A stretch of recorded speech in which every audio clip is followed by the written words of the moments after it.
If you're unaware, there's been a massive extortion scheme going on in Memphis that involves one of rap's biggest stars, federal RICO cases, and a betrayal so deep it got a man banned from his own city. MoneyBag Yo is currently being extorted by Memphis killers from his own former crew, and the situation is so dangerous that he had to sign Big 30 just for protection. We're talking about Young Mob putting that deadly pressure on him, Choppa Gang wanting his head, and a street beef that started over a $200,000 record deal that his own day one homies saw as the ultimate sellout move. What I'm about to break down for you involves prison recordings, federal indictments, attempted murders, and why MoneyBag Yo can't step foot in South Memphis without fearing for his life. This is the real story behind how success turned into a death sentence.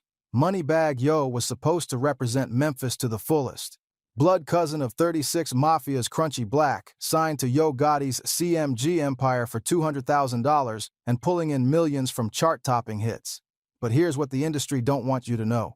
That success came with a price tag that's still being collected in blood. The streets of Memphis don't operate like other cities, fam.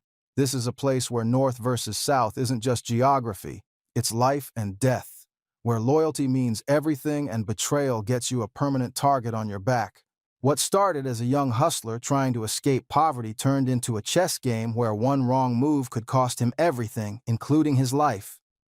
To understand how MoneyBag became public enemy #1 in his own city, and why federal agents are now involved in this street beef, we gotta go back to the grimy blocks of South Memphis where this whole saga began. Let's rewind to the late 1990s and early 2000s in South Memphis, Tennessee. Back then, Memphis was a powder keg waiting to explode.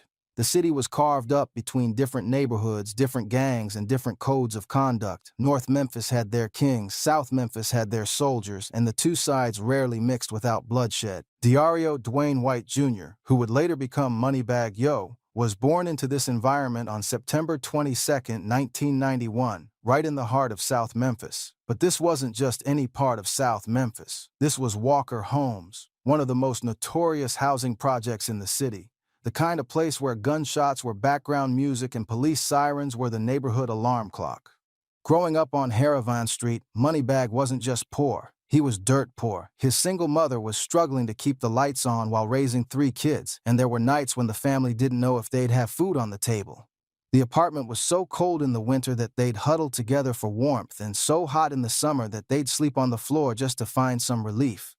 But what MoneyBag lacked in material wealth, he made up for in family connections that would later become both a blessing and a curse. See, MoneyBag wasn't just any random kid from the projects. He was the blood cousin of Crunchy Black from the legendary Memphis rap group 36 Mafia. That connection gave him instant street credibility, but it also meant he was born into a world where reputation meant everything, and disrespect could get you killed. Crunchy Black himself would later confirm this relationship, saying, "MoneyBag Yo, he political or straight, he wild as fuck too. That's my cousin for real." That endorsement carried weight in Memphis, but it also came with expectations. When you're related to Memphis royalty, people expect you to move a certain way, to represent a certain code. By age 12, MoneyBag was already seeing things no kid should see. Drive-by shootings, drug deals gone wrong, friends getting locked up or killed. The streets of South Memphis were his classroom, and the lessons were harsh. He learned early that in his neighborhood, you either got money or you got. There was no middle ground. At 14, the pull of street life became too strong to resist. School seemed pointless when you could make more money in a day selling drugs than most adults made in a week. MoneyBag started skipping classes, shooting dice under the bleachers, and getting his first taste of that fast money. "When I was in school, I skipped school a lot. Shot dice under the bleachers, you know, the typical hood shit. Just didn't really go to school, stayed out, smoked, did all the shit I wasn't supposed to do," he would later admit. But this is where the story gets crucial for understanding everything that came after. During this time, MoneyBag became affiliated with a crew that would later become his biggest nightmare, Young Mob. This wasn't just any street gang. Young Mob was a South Memphis organization known for putting in serious work.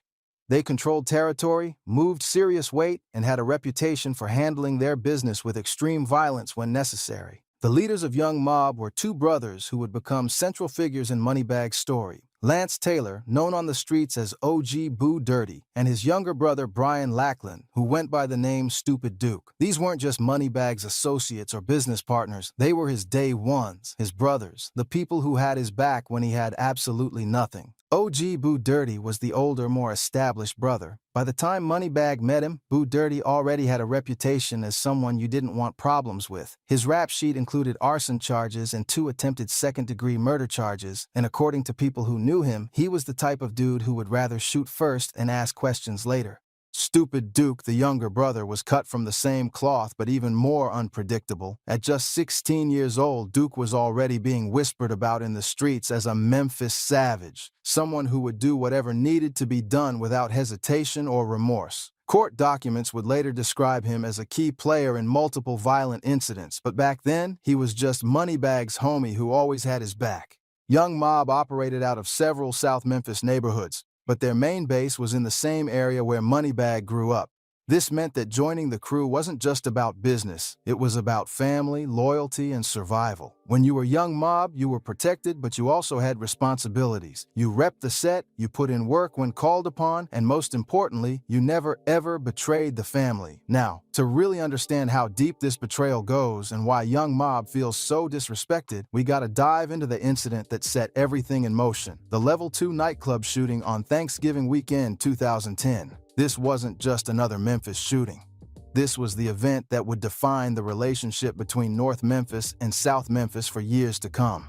Level 2 was one of Memphis's hottest nightclubs at the time, the kind of place where rappers, hustlers, and street legends would come to see and be seen. On that particular Thanksgiving weekend, the club was packed with people from all over the city, including some major players from both North and South Memphis. According to court documents and witness testimony, the trouble started inside the club with a verbal altercation between Yo Gotti, who was representing North Memphis, and Lance Taylor, OG Boo Dirty, who was there with his South Memphis crew. The argument was reportedly over disrespect. Someone said something they shouldn't have said, and in Memphis street culture, disrespect demands an immediate response. The situation escalated quickly. Words turned into threats. Threats turned into posturing, and before security could intervene, both sides were making it clear that this wasn't going to end with just talking. The tension was so thick you could cut it with a knife, and everyone in the club could sense that something bad was about to happen.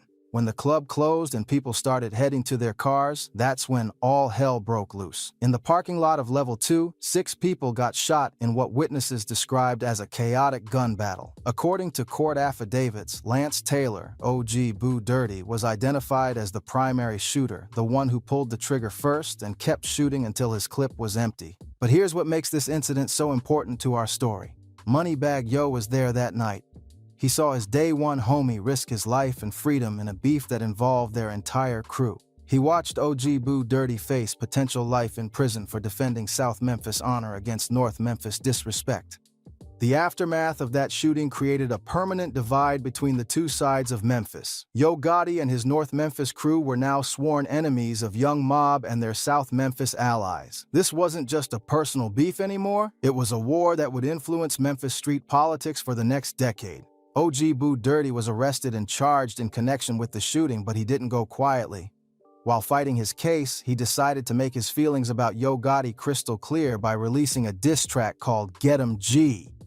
This wasn't just a rap song, it was a declaration of war, a musical middle finger aimed directly at North Memphis. And here's the crucial detail that proves MoneyBag's loyalty at the time. He appeared in the music video for Get 'Em G, standing right next to OG Boo Dirty, showing his support for his Young Mob family against their North Memphis enemies. This wasn't a casual appearance or a favor for a friend. This was MoneyBag publicly choosing sides in a beef that had already turned deadly. The video showed MoneyBag repping Young Mob colors, throwing up their hand signs and making it clear that he was ride or die with his South Memphis family. At that moment, there was no question about where his loyalty lay. Yo Gotti was the enemy, North Memphis was the opposition, and Young Mob was his family. For the next few years, this dynamic remained unchanged. MoneyBag continued grinding in the streets, trying to build his rap career while staying loyal to his crew. He was still sleeping on floors, still struggling to make ends meet, but he had something more valuable than money. He had the respect and protection of Young Mob. In 2011, MoneyBag released his first official song, F You Pay Me, and it actually had some buzz in the Memphis underground scene. The track was raw, authentic, and reflected the struggle he was living every day. Whatever money he made from shows or street activities, he invested back into his music instead of blowing it on jewelry or cars like some of his peers. By 2015, tragedy struck Young Mob when one of MoneyBag's closest friends, a dude named Elo, lost his life to the streets. This hit MoneyBag like a ton of bricks because Elo wasn't just a friend. He was a brother who had always encouraged MoneyBag to keep pursuing his music dreams even when times got tough. My partner, my brother Elo, you know what I'm saying? He died, you know what I'm saying? Like he used to always tell me like, bro, you gotta keep going hard. Even when I wanted to give up, you know what I'm saying? MoneyBag would later recall. To honor Elo's memory, MoneyBag got a tattoo of his name right beside his eye, a permanent reminder of the loyalty and love that defined his relationship with Young Mob. He also released a mixtape called Elo, Everybody Lives On, as a tribute to his fallen brother.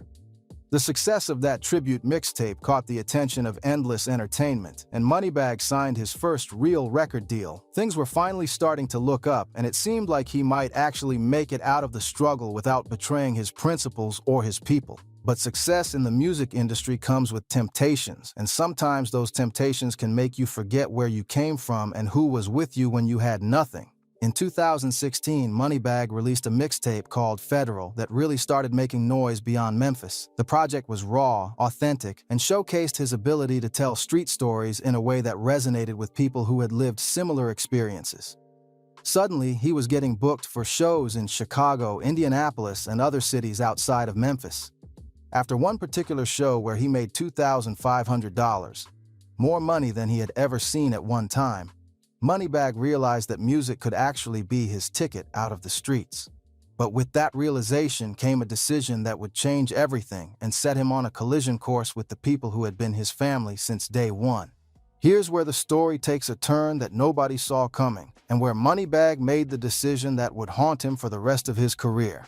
Yo Gotti, the same man whose crew had been in a deadly beef with Young Mob since 2010, started reaching out to sign MoneyBag to his CMG label. Now, let me break down why this was such a big deal. Yo Gotti wasn't just any record label executive, he was the sworn enemy of everything Young Mob represented. This was the man whose beef with OG Boo Dirty had led to 6 people getting shot. This was the North Memphis king who represented everything that South Memphis stood against. But Yo Gotti was also successful, connected, and had the power to take MoneyBag's career to levels he could never reach on his own. CMG was home to artists like Black Youngsta and was distributed through major labels with real money and real industry connections. According to MoneyBag, Yo Gotti had been trying to sign him multiple times over several months. He had tried to come my way like 2-3 times. I ain't just bite. And then like the 3rd time, I felt like it was real sincere. And I was like, okay, cool, I'm gonna see what's up with this. But here's what MoneyBag knew that makes this decision so controversial. He was fully aware of the implications. In his own words, I really couldn't do that. Like he from North, I'm from the South. They don't get along. So it's like I went against my hood for that because I just saw a whole bigger picture. Think about what he just admitted. He knew he was going against his hood. He knew this would be seen as betrayal. He knew that signing with Yo Gotti meant turning his back on Young Mob. The same people who had protected him, supported him, and been his family when he had nothing. But the temptation was too strong.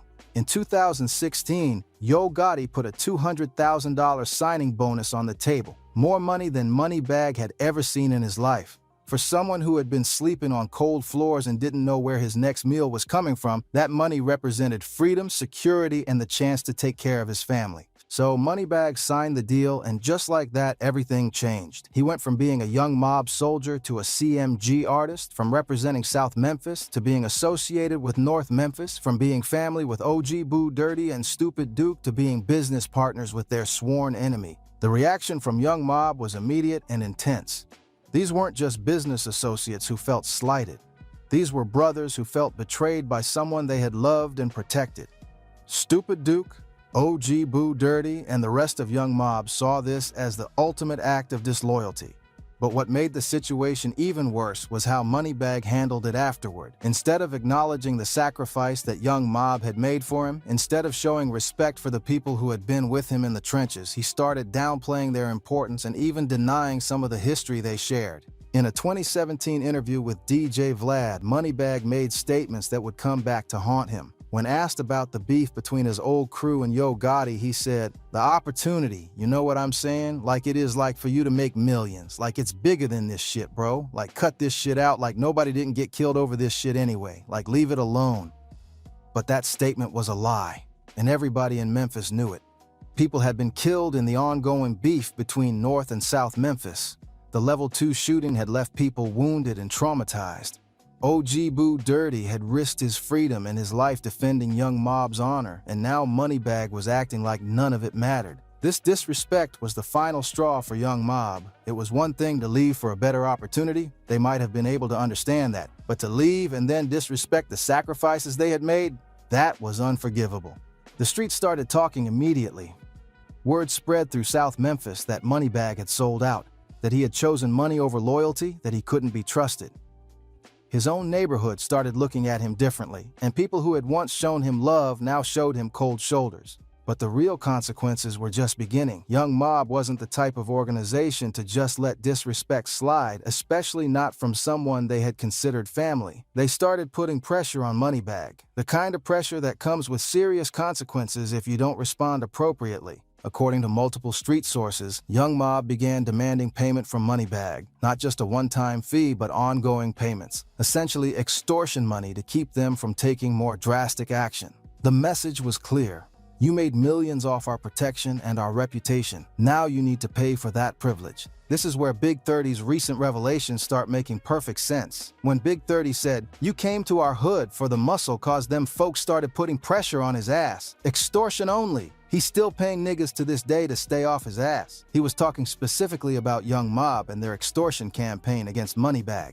The timeline supports this theory perfectly. MoneyBag signed with CMG in 2016. The pressure from Young Mob started building over the next few years, and by 2020, MoneyBag was desperately looking for protection. That's when he signed Big 30 and his crew, not just as artists, but as muscle to protect him from his former family. But Young Mob wasn't just making empty threats. These were serious people with serious reputations, and they had the means and the motivation to back up their demands with violence if necessary. The situation reached a boiling point in 2020 when a recording surfaced online that would expose the entire extortion scheme to the public. The recording came from inside a prison, and the voice on that recording belonged to Brian Lackland, Stupid Duke, MoneyBag's former day one homie from Young Mob. MoneyBag crossed the line, forever smoke for life. He did a song with the dude that killed one of our homeboys. He got his face on the TV. All them got his 2 name tattoo up. He just did some shit you can't never come back for. So, it's smoke. He used to be Young Mob, and he did a song with dude killing Young Mob, so it's forever. This shit ain't gonna never stop. This wasn't just any random person talking. This was family calling out family for the ultimate betrayal. But to understand why Duke's words carried so much weight, you need to know exactly who he is and what he represents in Memphis street culture. Brian Lackland, also known as Stupid Duke, was 34 years old at the time of that recording, and his reputation in Memphis was legendary for all the wrong reasons. Court documents describe him as a Memphis savage, and his criminal history reads like a horror movie script. We're talking about arson charges, 2 attempted second-degree murder charges, and according to law enforcement, he was a key figure in multiple violent incidents throughout Memphis. But Duke wasn't just a random street dude. He was OG Boo Dirty's younger brother, which made him MoneyBag's day one homie from way back. These were the people who had MoneyBag's back when he was sleeping on floors, who protected him when he was vulnerable, who supported his music dreams when nobody else believed in him. In that prison recording, Duke laid out exactly why Young Mob felt so betrayed. It wasn't just about signing with Yo Gotti, it was about what MoneyBag did afterward. Duke was referring to MoneyBag appearing in music videos and on songs with people who had been involved in violence against Young Mob members. The dude that killed one of our homeboys that Duke referenced was likely connected to the ongoing North Memphis versus South Memphis beef that had been raging since the level 2 shooting. From Duke's perspective, MoneyBag hadn't just switched sides. He had actively collaborated with people who had blood on their hands from Young Mob members. But the prison recording was just the beginning. Duke's message was clear. This wasn't going to be resolved with a conversation or an apology. Young Mob wanted payment, and they wanted it regularly, or there would be consequences. The extortion scheme that Big 30 referenced wasn't just about money. It was about power, respect, and sending a message to anyone else who might think about betraying their crew. Young Mob was essentially taxing MoneyBag for his success, demanding a percentage of everything he made as payment for the protection and reputation they had provided him early in his career. According to street sources, the payments weren't small either. We're talking about significant amounts of money, enough to fund Young Mob's operations and keep their members comfortable while some of them were locked up fighting cases. But MoneyBag was in a difficult position. If he paid, he was admitting guilt and setting a precedent that could follow him for the rest of his career. If he didn't pay, he was risking his life and the lives of people around him. So he chose a third option. He hired protection. This is where Big 30 and his crew enter the story. In 2020, right around the time Duke's prison recording went viral, MoneyBag signed Big 30, Big Nusky, and several other Memphis rappers to his Bread Gang label. But according to Big 30's recent statements, this wasn't just about music. It was about muscle. "You came to our hood for the muscle," Big 30 said, confirming that MoneyBag had essentially hired them as bodyguards disguised as recording artists.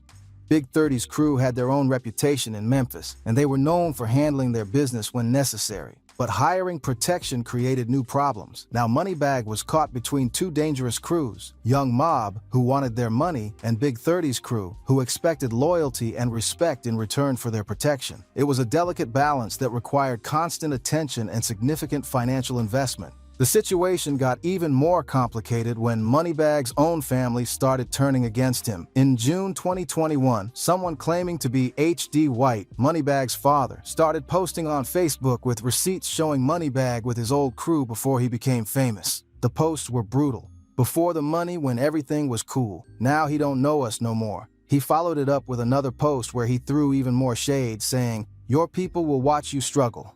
Go help somebody who would never help them if the shoe was on the other foot. Then they say you did wish me happy birthday. Fuck you and your birthday." This was a direct response to a line in one of MoneyBag's songs where he raps, "My daddy called me on my birthday, didn't even tell me happy birthday, he just asked me for some cake." H.D. White was essentially calling his own son out for being ungrateful and disloyal to the people who had supported him before he became successful. But here's what makes this family drama even more suspicious: the timing. H.D. White's Facebook post came just 2 months after Stupid Duke was released from prison in April 2021. The coordination suggests this was all part of a larger pressure campaign designed to isolate MoneyBag and force him to pay up. The pressure wasn't just online either. In September 2020, while MoneyBag was celebrating his 29th birthday in Las Vegas with his girlfriend Ari Fletcher, shots rang out at his party. A female, rumored to be one of Ari's friends, was grazed by a bullet during the incident. The official story was that it was a random shooting and MoneyBag denied being the target, but people in the streets knew better. The timing was too convenient, the location was too specific, and the message was too clear. Young Mob had followed him to Vegas to let him know that distance wouldn't protect him from their reach. Outside the area, police say a group of people near the valet got into an argument. At least one person fired some shots, maybe into the air. One woman, though, was injured. She was taken to the hospital, later sent home, the news report stated. But that sanitized version didn't capture the real story. This was likely an assassination attempt that went wrong. The Las Vegas shooting sent shockwaves through MoneyBag's camp. If Young Mob was willing to follow him across the country and risk a shooting in one of the most surveilled cities in America, then nowhere was safe. The message was clear: pay up or face the consequences. But the most devastating blow came in 2022 when Big Nusky, one of Big 30's cousins and one of MoneyBag's signed artists, was killed in Memphis. Nusky wasn't just an artist, he was part of the muscle that was protecting MoneyBag from Young Mob's extortion attempts. The murder of Big Nusky sent a clear message to everyone involved. The protection that MoneyBag had hired wasn't invincible. Young Mob could reach anyone, anywhere, anytime. And if you were getting paid to protect MoneyBag, you were a legitimate target. When Nusky was killed, MoneyBag faced a crucial test of loyalty. Would he show up to the funeral and pay his respects, or would he prioritize his own safety? He chose safety, and that decision would come back to haunt him in a major way. MoneyBag didn't attend Nusky's funeral, instead posting a car emoji on social media as his tribute. For Big 30, this was the ultimate disrespect. His cousin had died protecting MoneyBag, and MoneyBag couldn't even show up to pay his respects. You posted a car emoji, I was in one. It's a big difference between me and you, Big 30 said in his recent social media rant. Anybody I had 150,000 in the backpack ready to spend whatever to put my nigga away nice, make sure he's straight. You called my phone begging to let you pay for the funeral. Big 30 was essentially saying that MoneyBag was trying to throw money at the situation instead of showing real loyalty and respect. From Big 30's perspective, MoneyBag was treating his cousin's death like a business transaction rather than a personal loss. But from MoneyBag's perspective, attending that funeral could have been walking into a trap. If Young Mob was behind Nusky's murder, and many people in the streets believed they were, then showing up to the funeral could have been signing his own death warrant. This is when the full scope of MoneyBag's predicament became clear. He was trapped between multiple dangerous crews, paying protection money to stay alive, unable to move freely in his own city, and losing the respect of the people he was paying to protect him. The federal government was also taking notice. In July 2023, 15 alleged Young Mob gang members, including Stupid Duke, were indicted on federal RICO charges for drug trafficking and firearms violations. The indictment painted a picture of a sophisticated criminal organization that had been operating in Memphis for years. But Duke's legal troubles didn't end there. In May 2023, he was also charged with attempted first-degree murder in connection with a shooting at Tug's Grill in Harbortown, Memphis. According to court documents, Duke and another man tried to rob someone who shot back, and Robert Winston ended up dead. By September 2024, Duke was hit with additional charges including attempted first-degree murder, employment of a firearm during the commission of a dangerous felony, conspiracy to commit first-degree murder, and reckless endangerment with a deadly weapon. He was looking at potential life in prison if convicted on all charges. So where does this leave us today? Stupid Duke is locked up fighting multiple federal cases that could put him away for life, but the Young Mob organization is bigger than just one person. The extortion scheme against MoneyBag continues, the pressure remains constant, and the streets of Memphis still remember the betrayal that started it all. MoneyBag Yo has essentially been exiled from his own city. He's relocated to Atlanta, rarely makes public appearances in Memphis, and when he does visit his hometown, it's with heavy security and for very limited periods. The man who once walked freely through South Memphis now needs an army of bodyguards just to visit his own family. The irony is devastating when you really think about it. MoneyBag achieved everything he said he wanted. He's rich, famous, successful, and has provided for his family in ways he never imagined possible. But he lost something that money can't buy back: his ability to go home safely. He can't walk through the neighborhoods where he grew up, can't visit the corner stores where he used to hang out, can't pay respects to fallen friends without fearing for his life. Success came with a price tag that he's still paying today, and that price keeps going up. Big 30's recent outburst exposed just how deep and complicated this situation really is. When Big 30 said he's still paying niggas to this day to stay off his ass, he was confirming what many people in the streets already knew. MoneyBag is essentially paying protection money to multiple crews just to stay alive. But the relationship with Big 30's crew has also deteriorated. After Nusky's death and MoneyBag's failure to attend the funeral, Big 30 started feeling like he was being used. The respect and loyalty that should have existed between them was replaced by a transactional relationship that left everyone feeling unsatisfied. You call my phone begging to let you pay for the funeral, Big 30 revealed, showing that MoneyBag was trying to solve emotional problems with financial solutions. But in street culture, some things can't be fixed with money. Respect, loyalty, and honor have to be earned and maintained through actions, not payments. The breakdown of the relationship with Big 30 left MoneyBag even more vulnerable. Now he had lost the protection he was paying for, while still facing the ongoing extortion from Young Mob. He was essentially paying multiple crews while receiving protection from none of them. The situation has also had a broader impact on Memphis hip-hop culture. Other young artists coming up in the city have watched MoneyBag's story unfold and learned hard lessons about loyalty, success, and the price of betrayal. Some have chosen to stay loyal to their original crews even if it limits their commercial success, while others have tried to navigate the treacherous waters of Memphis street politics more carefully. The federal RICO cases against Young Mob members have also changed the dynamic. With Stupid Duke and other key figures locked up fighting serious charges, the organization has had to adapt and evolve. But the core message remains the same: betrayal has consequences, and those consequences don't have an expiration date. For MoneyBag, the legal troubles facing Young Mob might seem like good news, but it's actually created new problems. With their leadership locked up, the younger, more impulsive members of the organization might be even more dangerous and unpredictable. They might see taking out MoneyBag as a way to make their reputation and honor their imprisoned leaders. The story has also highlighted the complex relationship between the music industry and street culture. Record labels benefit from the authenticity and credibility that comes from signing artists with real street backgrounds, but they often don't understand or prepare for the complications that come with that authenticity. CMG and Yo Gotti profited enormously from MoneyBag's success, but they also inherited the beef and the complications that came with his past. The label has had to invest significant resources in security and legal protection for their artists, costs that probably weren't factored into the original $200,000 signing bonus. The situation has also exposed the limitations of success as a solution to street problems.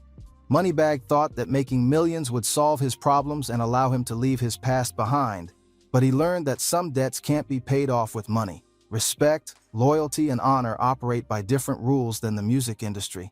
Today, MoneyBag continues to release successful music and maintain his commercial success, but the shadow of his past follows him everywhere.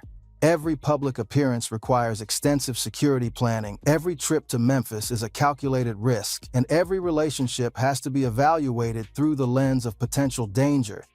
The young man who once dreamed of using rap music to escape the streets has learned that you can take the man out of Memphis, but you can't take Memphis out of the man. The streets that made him are the same streets that now reject him, and that's a reality he'll have to live with for the rest of his life. The question that remains is whether this situation will ever be truly resolved.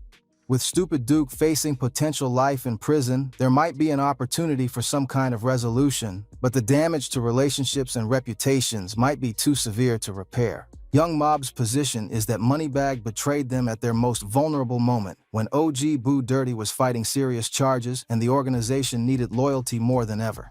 From their perspective, he took their protection, their reputation, and their support, then turned his back on them when it became convenient.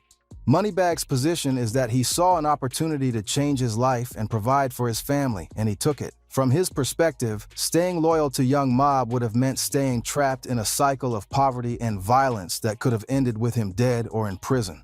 Both perspectives have merit, but in street culture, perception often matters more than intention. The perception is that MoneyBag chose money over loyalty, success over family, and personal gain over collective responsibility. That perception has created a debt that might never be fully paid. The broader lesson from this story isn't just about MoneyBag Yo, it's about the price of success when you come from environments where loyalty is literally a matter of life and death. Every decision has consequences, every choice creates ripple effects, and sometimes those consequences follow you for the rest of your life. For young people coming up in similar situations, MoneyBag's story serves as both inspiration and warning. It shows that it's possible to escape poverty and achieve incredible success, but it also shows that success doesn't automatically solve all your problems. Sometimes it creates new ones that are even more dangerous than what you left behind. The music industry also needs to better understand the complexities of working with artists from street backgrounds. The authenticity and credibility that make these artists commercially valuable also come with real-world complications that require careful management and significant resources to address. As for MoneyBag Yo himself, he's learned that you can't outrun your past, but you can try to manage it. He's built a successful career despite the ongoing threats and complications, but he's also had to accept that certain aspects of his life will never be normal. He can't go home freely, can't trust people completely, and has to constantly look over his shoulder. That's the real cost of his success, not just the money he pays for protection, but the freedom and peace of mind that he'll never get back.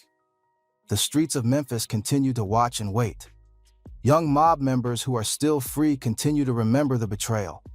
New generations of street soldiers continue to hear the story and form their own opinions about loyalty, success, and the price of both. For MoneyBag Yo, every day is a balancing act between maintaining his success and managing the consequences of the decisions that made that success possible. He's learned that in the streets, some debts never get paid off. They just get managed, negotiated, and lived with. That's the real story behind how one of rap's biggest stars became a target in his own city. It's a story about choices and consequences, about loyalty and betrayal, about the price of success when you come from places where those concepts can literally mean the difference between life and death. And for MoneyBag Yo, that price is still being collected, one payment at a time, one security detail at a time, one sleepless night at a time. The game don't love nobody, and loyalty is the only currency that really matters in the end. He found that out the hard way, and he's still paying for that education today. No cap, that's some wild shit, but that's how it goes when you play with fire in these streets. The game is unforgiving, the streets have long memories, and success don't mean shit if you can't enjoy it safely. MoneyBag learned that lesson the expensive way, and now he's living with the consequences of his choices every single day. For real, this whole situation shows you that money can't buy everything. It can't buy back loyalty once it's lost, it can't buy back respect once it's damaged, and it can't buy back the ability to go home once you've been exiled. That's the real price of betrayal in the streets, and it's a price that MoneyBag Yo will be paying for the rest of his life. That's the real story, gang. That's how success became a prison, how loyalty became a liability, and how one decision changed everything forever. And that's why MoneyBag Yo can't come back home to Memphis, because home don't want him back.